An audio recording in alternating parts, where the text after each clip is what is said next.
What's up, everybody? Welcome back to another episode of ShotaCooks. This is a channel where I hang out in the kitchen just cooking. Today I'm gonna do some Dodger food prep. I got some ground pork, I got some braised squash, and I have some carrots. So I'm gonna mix those up, add some rice and cook it. And I have some hambagu meat left over and some carrots from a catering and a shoot that I did. So I'm gonna make some snack for myself. The topic we're going to cover today is going to be what it's like traveling, what it's like being a traveling chef. And here, my friend Carrot interviews us. Take it away, Carrot. Thanks, Shota. I'm super excited to be here and chat about your adventures. So let's get right into it. When you're traveling as a chef, what does your schedule usually look like? It depends. It depends on the gig itself. Sometimes it's just a one-off, easy cook where I'm cooking for maybe 100 people. If it's not too hard of a lift, I'm only doing one course. So, and also it really does depend on the client, who I'm working with. Sometimes I go solo. Sometimes I have a sous chef. Sometimes I have an army of people when I get there. Sometimes I have one person when I get there. So I think the thing about events is it's fun and exciting because it's different every single time. That definitely sounds exciting and keeps you on your toes. I can imagine that variety makes each event unique and memorable. Do you have a favorite type of event or maybe a favorite memory from one of these gigs that really stands out to you? You know, it's always hard to choose favorites. I love Aspen Food and Wine just because that's one of those events that I've been going to my entire life. But I think right now the one that really kind of comes to me is South Beach Food and Wine, which we did this year.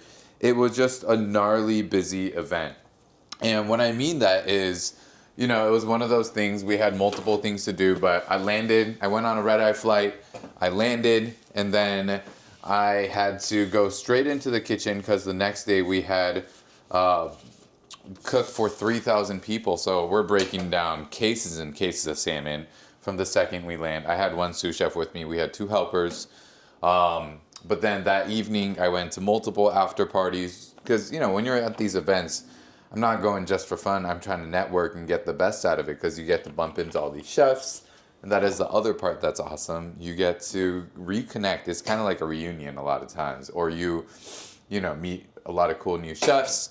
But anyways, this event, so 3,000 portions. And then the next day, we did the 3,000 portion. But the morning, we had to prep for 100 people. We were doing 4 courses for 100 people. So that prep was going on. And between that, I had demos and on-stage appearances I had to make.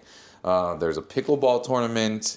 And that, you know, the following day, I think I had another event or demo that I had to do. So it was just one of those weekends that, you know, I woke up, I rolled out of bed, rocked and rolled it for 4 entire days. And yeah, it's a lot of work, but at the same time, you get to experience so much in such a short period of time. And I got to catch up with people, get to know people better. So yeah, that's a good event. Wow, that definitely sounds like an intense but super rewarding experience.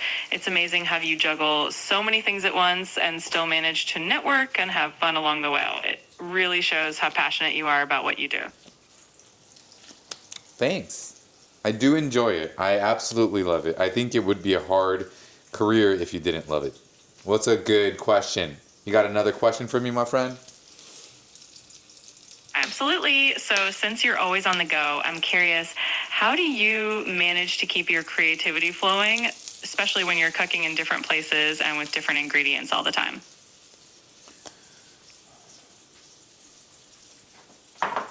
I think that's part of the fun of it when you get to go to different places. When I get to go to different places, it's either bringing an ingredient that I'm passionate about, something from the Pacific Northwest, or maybe it's a cool new farm I learned about or got introduced to, and the product is absolutely incredible, and I want to just bring that to the new city or wherever I'm cooking.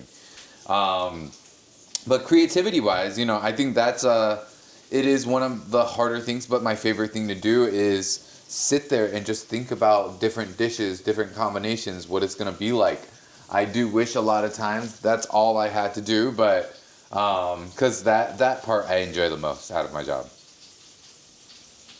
I can totally see that. It's amazing how you get inspired by different ingredients and farms and really let that influence your dishes. That creative process definitely shines through in your cooking. All right, I've got another question for you. What's one piece of advice you'd give to chefs who are just starting out and want to explore cooking in different places or doing events like you do? Do as much as you can. Traveling and cooking is such a beautiful experience. I think when you travel, right, you kind of get into this fresh new energy where you want to experience something new. The air smells different, the people are different, the energy is different. And I think when you have this like open mindset or open mind energy going through, you just cook better, you learn better, you all of a sudden the same French cuisine or French dishes that you've seen your entire life feel kind of different. And at least for me, that's how it is. I love that perspective. It really shows how being open-minded and embracing the new experiences around you can elevate your cooking. It sounds like such an amazing journey, and it definitely reflects in the dishes you create. Thank you, I appreciate it. You have another good question for me, my friend? Absolutely. Here's another one for you. When you get back home from all these travels, do you have any routines or rituals that help you settle back in and get back into your normal groove? That's funny. Yes. The first thing I do, literally within the first 10 minutes, I unload everything. I take my shoes out, everything out of my suitcase, put it in the laundry, start my laundry, and put my luggage away. Just because if I don't, especially with the amount I'm traveling, it truly feels like I'm always on the road. So now I make sure I do that. Even when I travel and I get into new hotel rooms, especially if I'm staying there for, one night, I'm not gonna go crazy. But if I'm staying there for 3 days plus, I am unloading everything, putting everything away, making sure it looks nice so it feels like home. That's such a great habit. It definitely makes a difference to create that sense of normalcy and comfort even when you're on the move so often. It probably helps you stay grounded and refreshed for the next adventure too. It sure does. That was a great question. I'm glad you enjoyed it. It's been so much fun chatting with you about all of this. If you're ready, we can wrap up or dive into another topic. Just let me know what you're up for next. How long is this episode? This is 8 minutes. We can go a little bit more. What's another question you got? Sounds great. All right. Here's another question for you. Out of all the dishes you've created on the road, is there one that you feel particularly proud of or that has a really special story behind it? All of my dishes are special. Sorry, that's a joke. What is a special one? I think for me, I do love doing katsu sandos. It's one of my favorite menu items. I grew up eating it. It's always been one of my foods. When I go to Japan, I get it as well. What katsu sando is, it's tonkatsu. Sorry, not tonkatsu. That doesn't make sense for anyone. It's breaded fried pork cutlets, salt, pepper, a little batter, panko or Japanese breading. You fry it and then you toss it in some kind of sauce. It's usually like a ketchup base, a little Worcestershire, soy sauce. Some people I like to add a little sesame paste in the background to kind of add that and umami to it. And then some people put coleslaw. I do coleslaw with a little tupi mixed inside a sando, and you just press it, you cut it. I cut it into perfect 6 after I cut the little, what do you call it, the crust off, the ear off. Ear is what you call it in Japanese. Mimi. I don't know why. But I always enjoy serving that one just because, number one, I get to nibble on all the edges. And number two, it's just kind of a special dish to me, and it's delicious. That does sound absolutely delicious, and I love how much thought and care goes into every detail of that dish. It really shows how special it is to you, and I'm sure everyone who gets to try it can taste that love and passion. Thanks for sharing that. My absolute pleasure. What's another question you got? Your questions are great today, my friend.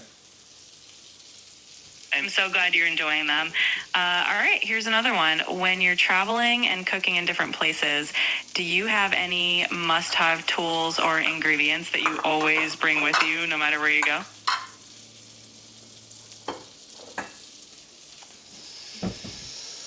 I love having sancho, which is Japanese Szechuan peppercorns. It's just one of those things that I don't really always think about it, but at some point while I'm cooking, I'm like, a little dash of sancho would go great. So now I just always bring a little, I actually have it right here, a little sancho with me. And I always have this travel size so I can carry it and travel around wherever I go. That's such a great idea. It's awesome how that little touch of home and that unique flavor can really elevate a dish. Plus, it's so convenient to have a little travel-sized container of it.